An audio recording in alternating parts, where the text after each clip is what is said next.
A charlar en la mañana de hoy con Ricardo Bursaile. Ricardo es diputado nacional por Formosa de la Unión Cívica Radical, es ex ministro de Agricultura, conoce mucho de lo que está sucediendo en el campo, porque obviamente es un expertise en la materia, y la verdad que no entendemos en profundidad esto que ha anunciado el gobierno ayer de la renta inesperada, que ya lo venía diciendo el gobierno, que no iba a aumentar retenciones, pero que le iba a buscar la vuelta a la ganancia que habían tenido los productores por el aumento de los precios internacionales.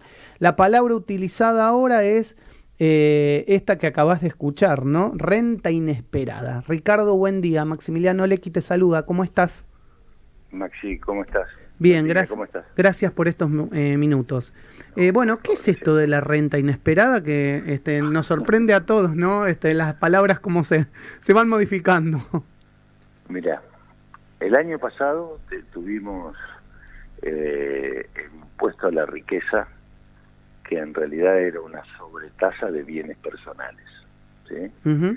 Y este año tenemos la ganancia inesperada, que es una sobretasa del impuesto a las ganancias. Uh-huh. ¿Sí?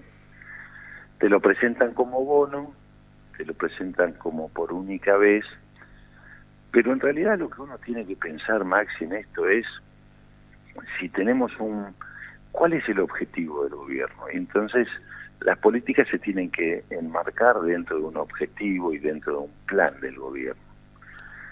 Si el objetivo es generar empleo, y vos sos alguien que quiere invertir en la Argentina, empezás a mirar y decís, todos los años me inventan un impuesto. Uh-huh. ¿Sí? Entonces, la gente huye de eso. Pensar en no está claro porque todavía el proyecto de ley no llegó al Congreso, creo que tampoco está hecho, pero la renta inesperada en realidad la ha tenido el Estado. Porque al subir los precios internacionales de los granos, el Estado en su presupuesto tenía una estimación y ahora con la suba internacional se encontró con mucho más plata de la que tenía. Uh-huh. Entonces cada uno puede pensar cómo va a generar una reactivación en la Argentina. Y yo estoy convencido que la reactivación en la Argentina es a través del sector privado. Uh-huh. Hoy el Estado tiene los recursos, por esta renta inesperada que ha tenido el Estado, de captar más de 3.000 millones de dólares, casi 4.000 millones de dólares de la suba de los precios internacionales. Uh-huh. Entonces, nada dice de cómo se controla el problema en la Argentina, que es la inflación, sino que simplemente te dicen, vamos a darle bono a los jubilados, a los trabajadores informales, y va a aparecer un impuesto a las ganancias del 50% en vez del 35%. Bueno, creo que el sector nadie en la Argentina aguanta absolutamente ningún impuesto Pero adicional. además te pregunto esto, Ricardo, parece raro esto de pensar que vos en una determinada actividad tenés que pagar de más porque por una situación extraña facturás de más. No sé, supongamos el caso de una heladería, que en verano tenga que pagar de más porque vende más helado en enero y en febrero de lo que vende en julio. Y me pregunto también, cuando ahora el campo tiene que pagar de más, pero ¿qué pasa si tiene una inundación, una sequía, Bueno, no sé, o sea, ¿hay que pagar de menos? no paga de menos. Vos sabés que lo que vos estás diciendo, los otros días iba hacia mi campo y había en Formosa dos paisajes, uno de campos absolutamente inundados y otra parte de campos con una sequía espantosa. Uh-huh. Y decía esto que estás diciendo vos, ¿y qué vamos a crear? ¿Otro impuesto para la pérdida inesperada? ¿No? Sí. Porque cuando a vos te va mal, bueno, si tenés una heladería y te va mal porque hace frío en el verano y nadie toma helado, bueno, es parte de tu riesgo en la actividad privada. Y si yo tengo un campo y me va mal porque llovió mucho o porque no llovió nada, es parte de mi riesgo en la actividad privada. ¿Sí? Entonces yo no le pido nada a nadie y en la vida siempre es compensación. Vos hoy tenés trabajo y entonces vos decís, bueno, tengo que tratar de guardar porque en algún momento la cosa puede que ande un poquito más floja o ande mal, y tengo que guardar los buenos momentos para cuando tenga malos momentos. De esto se trata la vida.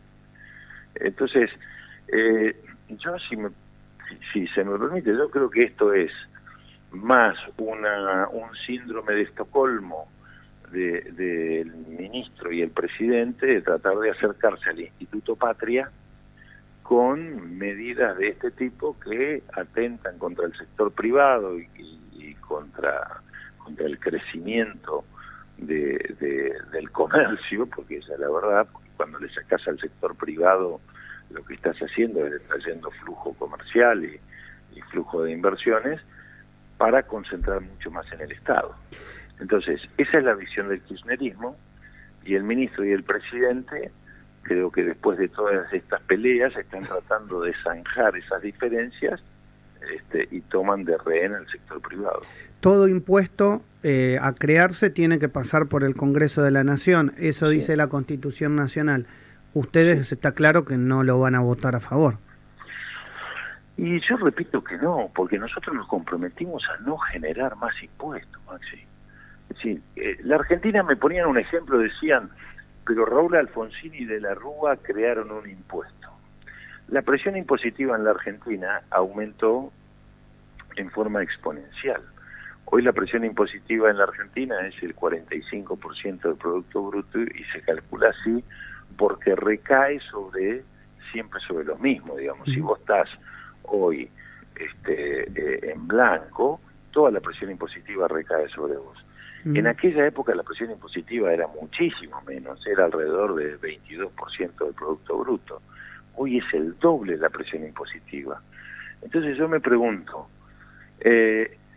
todo esto que se recaudó por retenciones, por mayores impuestos, antes el Estado recaudaba 40.000 millones de dólares en concepto de impuestos. Hoy recauda 160, 170.000 millones de dólares.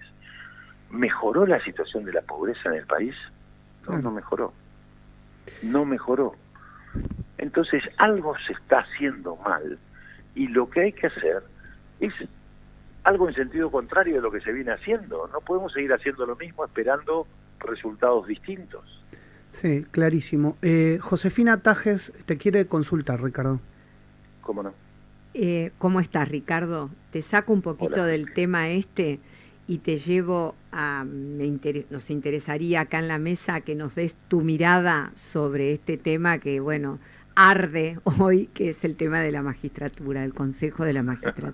Contanos un poco, porque sé también de tu enojo con este tema, entonces nos gustaría el análisis. Mira, yo no soy un experto en esto, pero sí creo que hay que respetar las instituciones.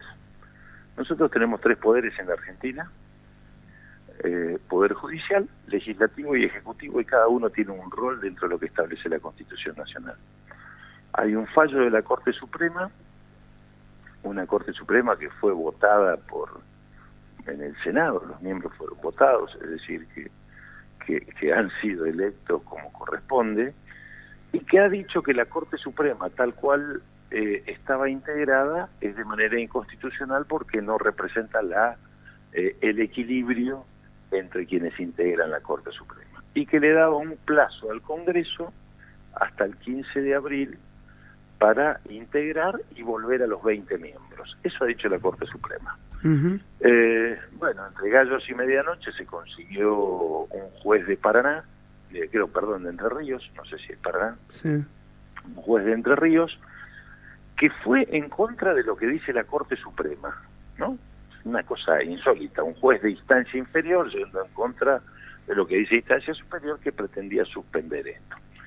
Para ser claro, la preocupación del kirchnerismo es la impunidad de los funcionarios, no es otra cosa. Es poder designar a los jueces, porque vos ves cuáles son los principales proyectos que tiene el kirchnerismo en danza: el procurador, la reforma de la justicia, la reforma del Consejo de la Magistratura. ¿Qué otros proyectos tiene el kirchnerismo en danza? Ninguno más. Esos son los proyectos sobre los que se centra. ¿Qué decimos nosotros? Hay un fallo de la Corte Suprema de Justicia, que muchas veces nosotros no estamos de acuerdo, pero en un país que se tilde de republicano, con división de poderes, hay que acatarlo, y eso es lo que no está haciendo el kirchnerismo. Andrés Zapoc, la última para el diputado Ricardo Bursailo. Hola Ricardo, mi pregunta va saliendo un poco de la política por tu lado de productor. ¿Cómo está actualmente la situación en Formosa con respecto a la crisis energética que te mantuviste en contra? Actualmente la falta de gasoil que preocupa mucho al campo, ¿cómo se vive hoy en Formosa? Bueno, da la impresión que se ha ido normalizando un poquito, ¿sí? No sé cuánto más, y aparentemente en zona central ha aparecido algo más de combustible. Esto tiene dos lecturas. Uno, que quizás estaba el combustible y que lo que se pretendía era una suba de precios, u otra que claro, bueno, ha habido un aumento de tarifas, entonces seguramente puede haber una recomposición del precio del combustible. La verdad que no lo sé. Apareció un poco más de combustible, pero no lo suficiente. Se sigue racionando de a poco, pero la gran faltante, Andrés, está en la zona donde está la cosecha. Claro. Porque la zona donde está la cosecha es donde más gasoil dependiente tenés, más dependencia tenés. Y la preocupación es esto que está pasando hoy, porque hay alguna restricción, no tan severa como había hace unos días, pero esta restricción, ¿se va a solucionar o se va a agravar? ¿Qué va a pasar con el gas en el invierno? ¿Qué va a pasar con las industrias en el invierno? ¿Se va a parar? Esto va a tener impacto obviamente en la actividad económica. Entonces, no se puede. ¿Y por qué pasa lo que está pasando con el gasoil, más allá de alguna maniobra que se puedan hacer? Porque hoy la Argentina tiene que importar gasoil. Y cuando vos importás de afuera, obviamente siempre se importa de afuera, cuando vos importás gasoil, el precio en el exterior es más caro que el que se vende acá. Bien. Entonces hay empresas, que son las que lo hacen, Shell, Exxon, que no van a importar a pérdida. Esto es lo que está pasando con el gasoil. ¿Estás con ganas, esta maxi política, ¿no? ¿Estás Sí. con ganas de pelearle la gobernación a Infran? Nosotros siempre tenemos ganas de cambiar Formosa, Maxi. Yo creo que Formosa necesita tener una visión distinta. Es una provincia en que los indicadores sociales, educativos, productivos no son buenos. Lo que vivimos en Formosa durante la pandemia fue muy duro. Ustedes lo vieron, lo vivieron. Y eso es producto de la permanencia eterna de un gobernador como Infran en el poder.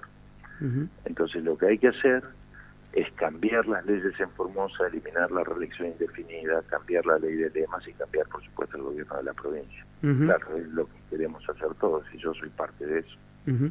Ricardo, gracias por estos minutos con mi programa y con Radio Sónica. Un gran abrazo. No, gracias a ustedes. Un abrazo grande. Un gran abrazo. Ricardo Bursaille, en la mañana de Radio Sónica, diputado nacional por la Unión Cívica Radical de la provincia de Formosa, charlando con nosotros de diversos temas de agenda.